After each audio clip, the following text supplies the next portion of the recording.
Good afternoon po mga kabalen at nandito pa rin tayo sa festival grounds ng Giant Lantern Festival 2025. Live pa rin tayo dito po sa Robinson Star Mills, Pampanga. Justin Dizon po para sa special coverage ng CLTV 36 dito po sa Giant Lantern Festival. O ito pong ligligang parol. Kabalen, we're only less than 5 hours away na lamang po mula sa ating main event.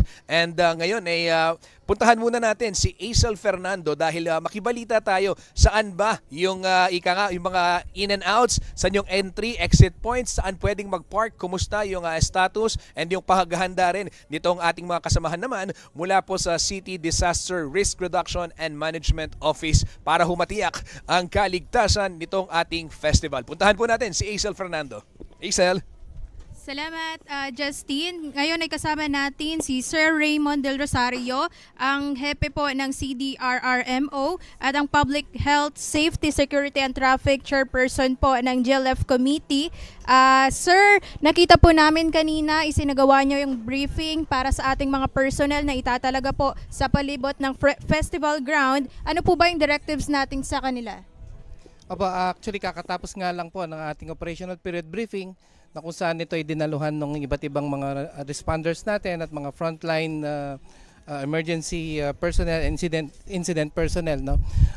Ang mga instructions lang po natin is first, of course, sinigurado lang natin na ligtas sila, yung mga responders natin at siyempre yung mga dadalo mamaya. No? I-highlight natin sa kanila kung gaano kalaki itong event na ito. Isa ito sa mga major events ng City of San Fernando at ito ay dinadalo ng iba't ibang mga tao, both local and foreign at iba't ibang mga VIP. So ang bilin lang natin is to take note of the instructions as incorporated in the event action plan na na-distribute po sa kanila, and at the same time to follow instructions din sa mga supervisors, and of course refer any untoward incident or any significant information sa ating incident command post.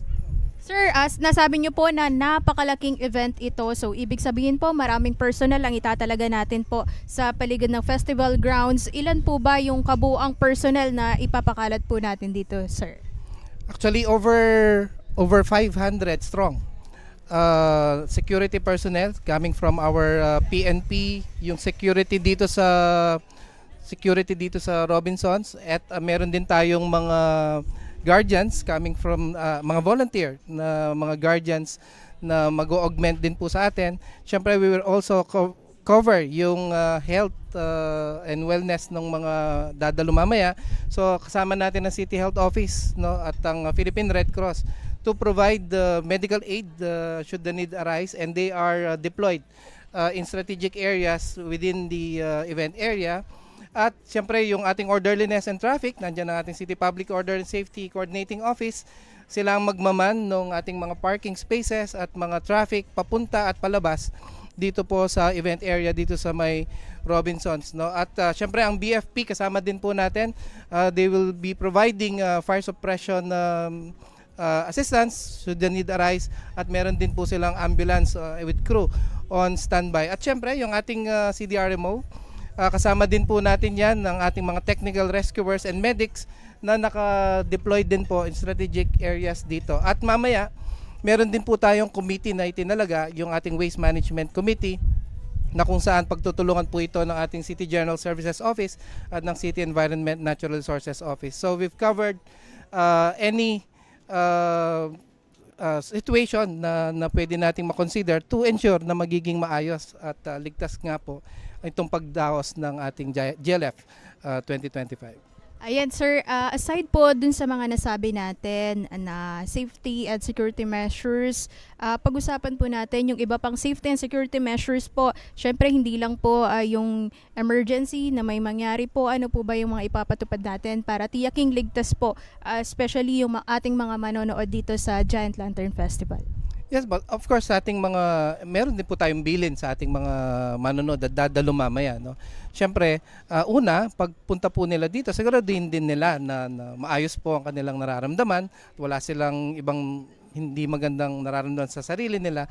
At siyempre, wag na po tayong magdala ng mga alam natin na hindi po pwede, like yung mga uh, sharp and bladed weapons, among others. Hindi rin po pwedeng magpalipad ng drones, no, unless accredited po siya ng ating media relations dito po, no. Usually yung CLTV at yung mga PNP natin yung ating inaalaw po, at yung ating City Information Office. So kung gusto nila, pero dapat ano muna sila, ma-credit muna sila. And of course, mamaya syempre dahil ligligan pa rin, maraming excitement among others, no. Kung meron mang mga untoward incidents, we encourage yung mga dadala po to refer yung mga ano pong yun sa ating incident command post na located lang po dito sa malapit sa VIP area at dito sa may tent ng ating mga judges, no. So yung mga other preparedness measures, again, dispatch yung ating iba't ibang mga resources sa mga strategic areas, and of course meron tayong mga covert operatives or mga personnel na ikakalat din po, no, na ihahalo natin sa mga tao to provide additional security. Ayan mga kabalen, wag na pong matigas ang ating ulo. Ang mga sinabi po niyang bawal ay kailangan nating sundin. Muli ang nakausap po natin ay si Sir Raymond Del Rosario, ang chief po ng CDRRMO. Justin. Oo, Isel, pakitanong naman kay Sir Raymond, paki-identify na lang, siguro maganda ma-pinpoint natin saan located yung mga medical booth dito sa festival grounds, kasi alam naman natin minsan pag medyo mainit yung panahon, baka or minsan sobrang excited naman, di ba? Mangailangan ng medical assistance para at least malinaw doon sa mga dadalo saan sila pwedeng pumunta. Yes. Yan sir, may pinapaabot po na katanungan si Justin. Saan po ba natin matatagpuan yung mga medical booth assistance po natin na in case po of emergency, mapupuntahan po ng ating mga audiences? Yes po, meron po tayong 10 medical aid stations na preposition dito po sa ating event area, no. Meron po tayong 2 na medical aid station both sa east and west wing ng ating mga lantern area to cover yung mga ating mga rotor operators at yung sa barangay, participating barangays, no. Meron po tayong medical aid station din malapit dito sa ating VIP areas to cover naman yung ating mga guests, at dun sa ating mga area for seniors and PWDs, meron po tayong dedicated na medical aid station din doon.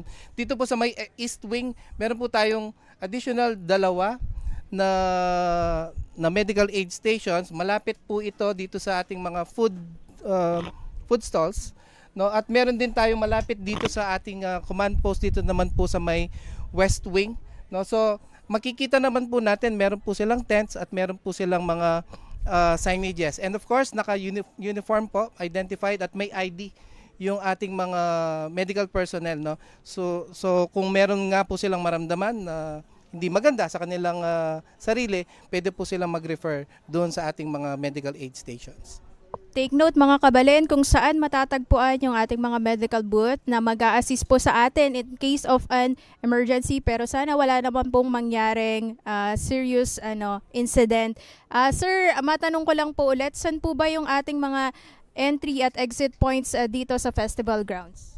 Yes po, in terms of entry, kung mga sasakyan po, wala po tayong binago na ruta sa traffic. So we will still follow yung route po ng mall, no, yung traffic sa mall. Meron lang pong additional na napakiusap ang committee na nakabukas ngayon itong ating East Gate portion para dun sa mga manggagaling sa may San Jose at sa may galing east, no, na pwedeng i-access po nila yon, no. And yung kung sa mga tao po, meron po tayong main entrance dito sa may malapit sa bus transport terminal ng Robinsons area, at meron na pong mga signages doon mapunta doon sa mga designated areas like for PWDs and senior citizens, for VIP personnel, for Execom members, and of course yung mga ating mga responders, no. So meron po yung main entrance lang po natin is dito sa may malapit sa may bus transport terminal po. Speaking of PWDs and VIPs po, no, sir, ilan po ba yung upuan na isinayos po natin dito para sa ating mga VIPs and PWDs po? Actually, marami po. I believe 500 seats were prepared for seniors and PWDs natin. No? Iba pa yon dun sa mga seats ng mga VIPs and other guests po. And the rest is, of course, standing room only na lang po yun. Ayan, kaya better po talaga na maagang pumunta dito sa Robinsons para po makakuha ng magandang pwesto para masilayan natin na maayos, of course, yung ating mga higanting parol. Last na lang po, sir, ano pong maipapayo natin sa mga pupunta po dito sa ating venue? Gaya nga po na nabanggit ko kanina sa ating po mga bibisita dito po sa ating Giant Lantern Festival o Ligligan Parol, basta't siguraduhin lang po natin na maayos po yung ating mga pangangatawan, at kung may kasama po tayong mga bata, syempre we take care of them as well, kasi maraming tao, baka po merong maligaw, no? And syempre maging aware lang po tayo sa situation sa ating paligid, no? Kung meron po tayong nakikita na parang kaduda-duda, marami po tayong mga deployed na security personnel at even PNP personnel at mga volunteers po natin to ensure na meron pong mag-a-address dun po sa mga concerns na yon. And yung mga medical aid stations are strategically located around the event areas, no? At meron po tayong incident command post dito po sa may west wing ng ating event area para po sa iba pang mga concerns, no? And of course, more importantly, pagdating po natin mamaya dito, i-enjoy lang po natin yung ating mga magagandang at mga naglalakihang parol San Fernando. Maraming salamat po, Sir Raymond Del Rosario. Muli po, Sir Raymond Del Rosario, ang Chief po ng CDRRMO at Public Health, Safety, Security and Traffic Chairperson ng GLF Committee, and of course, Acting Chief din po siya ng Senro ng Siyudad ng San Fernando. Justin? Maraming salamat Aisel Fernando, at maraming salamat kay Sir Raymond Del Rosario para dito sa mga ibinahagi niya sa ating mga detalye. So sige ho mga kabalen, attendance check muna tayo para sa lahat ng ating mga live viewers na nakatutok dito sa ating special coverage dito sa telebisyon at maging sa Facebook at sa YouTube. At tatawagin ko ho isa-isa itong mga barangay na kalahok sa Giant Lantern Festival ngayong taon, at pwede i-comment ninyo yung inyong barangay, o di kaya naman i-like o i-heart itong ating live streaming pag nabanggit po itong inyong barangay para naman makapag-cheer kayo. Sige, simulan natin. Sino-sino ba ang 10 barangay na magpapakitang gilas ngayong gabi? At syempre, una ho riyan, ang Barangay Bulaon. Nandyan ba yung mga taga-barangay Bulaon? Ayan.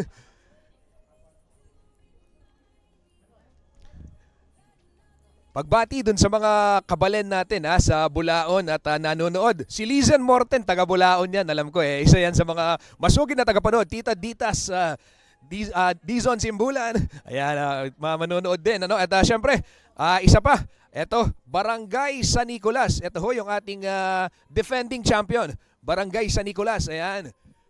Yung mga kababayan natin dyan sa San Nicolas, lalo na po ang kanakong kakaluguran sa Maria Clara Street, dyan sa may San Nicolas, at syempre yung iba pa nating mga kababayan din dyan sa tapat ng Olivas. Opo, marami dyan mga kaibigan natin. Nandyan ba? Magpa-check na ng attendance yung mga taga-barangay San Jose. Eto naman, Kenny Pong San Jose, shout out sa mga taga San Jose. Si Joe Asuncion, alam ko taga San Jose yan At madalas yung aming pagpupustahan, madalas yung aming pag nagugulat ako, biglang sumisilip si Angel pero mamaya tatawagin natin si Angel. Okay, after ng San Jose, San Juan, ika nga meron kaming yung mga San Juan. Kumusta ako po? Barangay San Juan, I'm sure excited lang yung mga taga-barangay Santa Lucia na nagdiriwang ng kanilang fiesta ngayong araw. Di ba? Pwede na. Ayan, yung kanilang panalangin na sana'y ikagagabayan sila ng kanilang patron na maging champion. And of course, Barangay Santo Niño, alam ho natin, kilala din, di ba? Yung kanilang mga parol for the longest time dito ho sa Ligligan. Barangay Kalulot, nandyan din ho. mga kabalen, at magpapakitang gilas. Meron din silang hinihandang special na sorpresa para po sa ating lahat. Syempre hindi rin mawawala ito pong Barangay Del Pilar na sa hinaba ng panahon dati hong madalas mag-champion yung Barangay Del Pilar. Alam ko ho yan kasi nag-aral ako ng grade school dyan sa may Del Pilar. Lagi naming nadadaanan doon sa may tulay yung kanilang napakagandang parol. Nung ginagawa nun, excited na excited kami. And syempre, Barangay Dolores, nandito rin po handang pasiyahin ang ating mga kababayan, ang mga viewers, at pinakahuli but not the least, ang Barangay Del Rosario, kabilang din sa mga magpapailaw ng magarbong parol mamaya pong gabi. Eto, sige, excited na si Angel. Angel, halika dito. Ito po ang ating kasama si Angel, ang bagong reporter po ng CLTV 36. Angel, kanina nakita kita, nakipagkwentuhan ka sa mga volunteers. Sino-sino ba ang iyong nakapanayam? Sir, nakapanayam ako ng isang volunteer na si Mr. De Rosario. Sir, nabanggit niya po, sir, na taon-taon daw po siya nagvo-volunteer dito sa Giant Lantern Festival. At nasabi niya at taon-taon daw may mga pagbabago na nagpapaganda lalo dito sa Giant Lantern Festival. At share ko lang, sir, this is my first time na manood at mag-attend ng live ng Giant Lantern Festival, sir. At ang lalaki pala talaga ng mga Giant Lantern Festival. Kaya nga giant. Yes, kasi Oo, true. Hindi, pero natawa lang ako. Pero pag-usapan lang muna natin yung volunteer. So ang nakausap mong si Ginoong Del Rosario, isang volunteer. Siya ay nagvo-volunteer sa anong department dito sa ating festival? siya ay mula sa local city government, sir. Okay, so anong gawain niya? Anong task niya ngayon? Ngayon, sir, nabanggit niya po, sir, kanina ay nakapag-briefing na po sila kasama ng ibang mga volunteers, sir. Meron po silang iba't ibang designation dito po sa Giant Lantern Festival, sir, na nagbibigay sa mga tao ng pagkakataon or kapag may emergency daw sila, Justin. Doon sila lalapit, sir. Oo, nalilito na. Hindi na alam kung ano yung tatawag sa akin. Hindi, kasi po ito si Angel. Dati nga naming intern to, nasanay talagang tawagin akong sir, di ba? Pero magkasing edad lang naman tayo, Angel. Majesty. Oo, kaya wag ka masyadong wag mo ako masyadong tawaging sir dahil bumabata ako. Eto, this is your first time. Yes, Justin. At ano ang iyong naramdaman nung nakapunta ka malapit dun sa mga parol kanina? Nakita kita, nandun ka eh. Justin, nung una ko nakita ang mga parol sa malapitan, napatulala ako kasi hindi pa nagsisimula ang Giant Lantern Festival, hindi pa nagbubukas ang mga ilaw nito, pero nakakahanga na po ang ganda at ang laki ng mga lantern na ito. Sir Justin, yung mga lantern na ito sa kalayuan, napaka-ganda kahit hindi pa siya nagbubukas, Justin. Okay, so yung mga volunteers, balikan natin yung volunteer kanina, kwento mo. Sa ano yung ginagawa nitong volunteer na nakausap mo?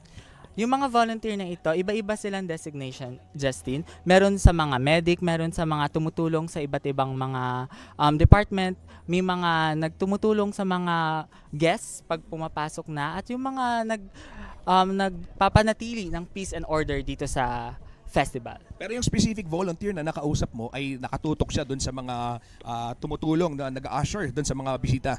Yes, kasi siya daw po ang leader po ng mga volunteer. Siya pa po ang spokesperson ng mga volunteer. Okay, maraming salamat, Angel, at aasahan namin yung mga kwento mo pa. Gusto ko mamaya makumusta mo naman yung mga first-time viewers na kagaya mo at mag-share kayo ng best experiences. Yan ho mga kabalen, at may trivia kang baon? Ay, opo. Lahat dito may baon na trivia. Si Aisel may baon. Ayun, si Aisel. Siyempre, hindi po ako nagpapahuli. Sige, kahit ano yung bago trivia? po, may trivia din po. Anong bit-bit mo, Angel? Sige, pasayahin mo ang ating mga manonood. Bigyan mo sila ng trivia tungkol sa mga higanting parol at sa mayamang kultura ng mga Fernandino. Alam niyo ba, nakansela ang Giant Lantern Festival ng higit sa 4 na beses. Una noong 1941 hanggang 1945 dahil nagaganap noon ang World War II. Sa gitna ng digmaan, syempre hindi naging posible ang pagkakaroon ng kompetisyon dahil sa kawalan ng resources, kaguluhan at limitasyon dulot ng Japanese occupation. Ang pangalawa naman noong 1978 at 1979 dahil nagdeklara ng batas militar. At ang huli nito ay ang pandemic nitong 2020, bagamat hindi naman tuluyang nakansela, hindi lang nagkaroon ng mga traditional event katulad ng tagisan ng mga higanting parol, ngunit ginawa itong virtual exhibition bilang pagsunod sa health and safety na protocols, sir. Ayan, ang dami mong baon na Yes. trivia. Angel, naalala ko yung binabanggit mo, yung pandemic season. Siyempre, naihatid din ng CLTV 36 sa ating mga manonood. Kwento ko lang, konting mabilis lang. Nabanggit din ni Angel eh. Yun hong parol, nung after ng pandemic, hindi nagkaroon ng kompetisyon, pero nagkaroon pa rin ng display, ng exhibition. Ang purpose ay pasiyahin yung ating mga kababayan na alam naman ho natin talagang bagsak yung kanilang yung kanilang spirits during the pandemic. And true enough, eto pong mga Giant Lantern, nagtagumpay silang magpasaya ng ating mga kababayan. Kaya naman mga kabalen, ulitin natin yung kasiyahan na yan mamayang 6:00 ng gabi. Dito lamang ho sa CLTV 36. Tumutok lamang kayo. Ihahatid namin yan ng live sa inyo. At syempre, yung mga pwedeng pumunta, punta na ho kayo dito sa Festival Grounds sa Robinson Star Mills, Pampanga. Ako po si Justin Dizon. At ako po si Angel Francisco. At ito po ang special coverage ng CLTV 36 para po sa Giant Lantern Festival 2025.